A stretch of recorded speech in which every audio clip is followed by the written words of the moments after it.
Greetings and welcome to the Sports Card Ripping Teacher. So we are just hours after the Bears loss, and I'm here with the number one Bear fan that I know, Mrs. Hicks, everyone's favorite. And you started going into many directions about the Bears, so just go right ahead. All right, there's a lot of directions to go, but here's what I have to say first. There are a lot of real problems in this world. Sickness. There are. You know, devastation. So this is not one of those. But Way too adult this early in the morning. I'm proud of you. Thank you. I only have a 5-minute commute, but that took a long car ride here to come up with that. But it's still bad. It's really bad, and it's like this. It is the same story, different chapter. That's how I felt. Yeah. It's, am I surprised? No. Disappointed? Yes. Like my son and I, shout out to Clay. He was riding high on a Chiefs loss and a Mizzou win. And, this could have been the trifecta. Which doesn't happen very often for you guys. No. And what? And I was thinking earlier today, I had my baseline of Beardom in my middle school ages, elementary, whatever you want to call it, high school. But since college, I've been saying it's just the same old Bears. It is. I mean, and look at how long we had to wait for a Cubs World Series. I know. So that's bad. Right. It could be. It's really bad. 85 was a long time ago. A long time ago. I mean, we had 2006. My son was a baby. And we had that first play of the Super Bowl. Right. And then it was downhill from there. Yep. And then a playoff season or two after 2018. that, right? Okay. Everybody trashes Mitch Trubisky. Right. But I'm sorry, 2018 was like the best year ever. So And that was a double doink, right?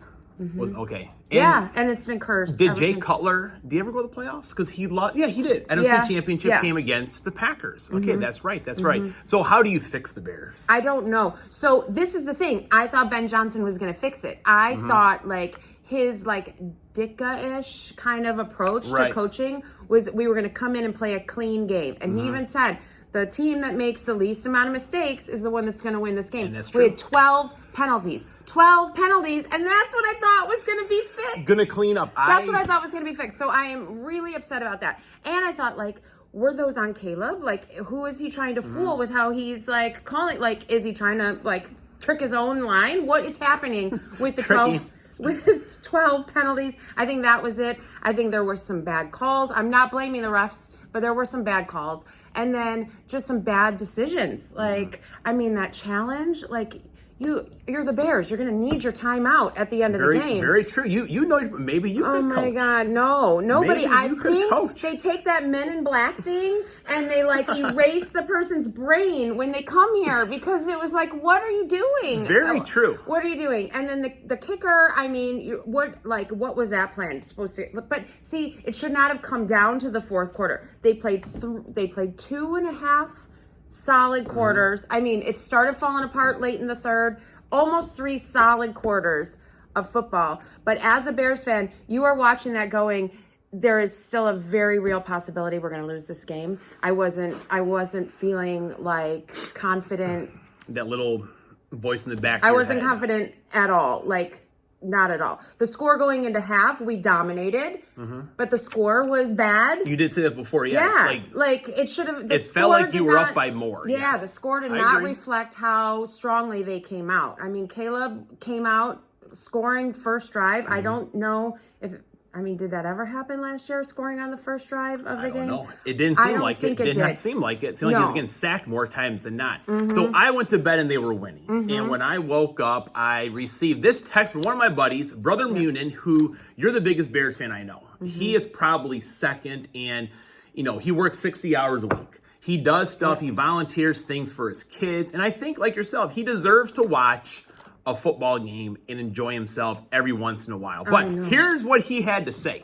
So let me know if you agree with anything, disagree. Gross incompetence on every level. Number one, Caleb didn't look better, missed wide open guys all day with errant passes. Aikman was calling out where Caleb had guys open and missed. Okay, that is the one thing I didn't say yet. We were like, why is he not taking shots downfield? Honestly, at training camp, I didn't see anything from Caleb that I was totally excited about, so I was a little worried. You've been there from day one of this season, and I agree. All right, so double-digit procedural penalties, which you mentioned 12 of them? 12. That's a lot. 127 penalties. And there might have been more that were not accepted. I don't know. Number 3, the Virginia McCaskey patch is too big. It looks dumb. Oh, my husband said that too. I can't speak ill of the dead. Yeah, it's kind of bad luck to do. But all right, so this one you mentioned before. He's over the Santos experience. He's a weak-legged kicker. Everyone else can hit 50-yard, 55-yard field goals. Why can't we?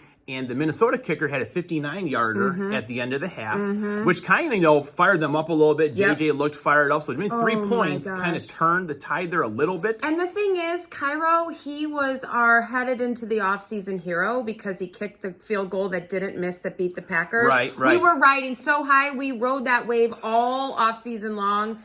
And for it to come down to some things that involved kicking, not good. Yeah, I think, if you beat the Packers, you kind of survive a little bit here. Oh, it sustained our summer for sure. What does everyone else in Chicago know? Santos has a weak leg. But boy genius Benny, why, and I'm going to skip a word here, would you ask him to do something he can't do? I don't know. I'm a dumb... The kicking it kick it out of bounds. Right, yes. Kick it out of bounds. What are you doing? And he said, I'm a dumb engineer. I know he can kick it out of bounds. Yep. I'm no math wizard, but I don't see much of a difference in Vikings starting on the 40 instead of the 35. Yep. All right. Shouldn't have come down to that, though. I mean, that's... Yeah. That's the thing. All right, so I think he repeated some of his numbers here, but he's got number 5. Ben Johnson tries a dumb trick play with 15 seconds left that leads to another penalty. Yep. Ben Johnson has a dumb face and might be dumb. Number 7, George McCaskey has a dumb face and is confirmed dumb. Ryan Pace is an idiot yet again. And his last item on here, 6 quarterbacks were taken in the top 12. All have shown something. Yes. Our guy paints his fingernails. Yeah. So I feel like he kind of digressed a little bit, just really getting out the angers and the frustrations there. Well, yes. When did he text that to you? This morning or last night? I think it was last night. Yeah. I printed this at 6:26, but when I woke up in the morning, it was there, so it was instant reaction. Yeah. And the poor guy, he has to be downtown at 4 a.m. So he's spent the whole night watching it, and he's a hard worker like yourself, and I do feel bad for Bears fans. This is what it is, but Clay has an early class. He's not going to be good. He was texting I can't do this. I'm like, I know, dude. 42 years. I'm not, he's already told my age on this show. So, or I did. I had to admit I had to admit what year I was born. I think you did. But no one remembers. That was a bad mistake. But that's a lot of years. So, and my son is only 19, so he's got a long way to go. You could try to quit this team. I've never tried to quit this team. You may want to, though. I feel like at some point, as a trusted adult, you need to make a responsible quality decision. Of life might improve. Not because you're weak or anything else, but because they force you to do it. I feel like they just force you to give this thing up. And you don't choose this. You're born into this. And I have one buddy. He is a Chicagoan. His family had season tickets. They relocated to Tennessee, and he was eventually like, I'm just done. So he really doesn't like anyone. He just kind of badmouths all 32 teams. He'll make fun of each team, kind of glass half full of everything. But he's like he can't do the Bear stuff anymore. If I'm alive when it goes well, everybody's going to feel really happy for me. I will feel really happy for you. And that's going to feel good. I'll be honest, and Week I'll be 2, sure to Detroit. have you on. We're coming in. All right. Yes. So we'll finish it. What is your prediction for Week 2 against Detroit? The Bears are going to win. It's going to be okay. And that's why you're a great teacher, because no matter how difficult things are in the classroom for your students or hard or mistakes they make, you always believe in them. And that really makes them a better person in this classroom and down the road as well. Yeah, well, thank you. Keep the faith. What else are you going to do? Sure. Well, I don't know.